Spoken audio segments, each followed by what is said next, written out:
So, ayan guys, mga lodis, yan yung ating dinner for tonight.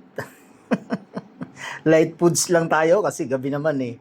Wala namang gagawin sa gabi, matutulog lang. Oh. So, kailangan lights lang yung laman ng ating tiyan. Basta wag lang gutom. Ang importante may laman. So, yan, meron tayo ditong orange. Ayan, meron din tayo ditong plums. Ayan, oh. Plums ang ating dinner. At tapos yan, meron tayo ditong slice ng pineapple. Pineapple. Tapos yon, meron din tayo ditong grapes. Ayan, mga lods. Tikman natin kung masarap. Seedless na yan, na ubas. Kailangan panguya, diretso lunok.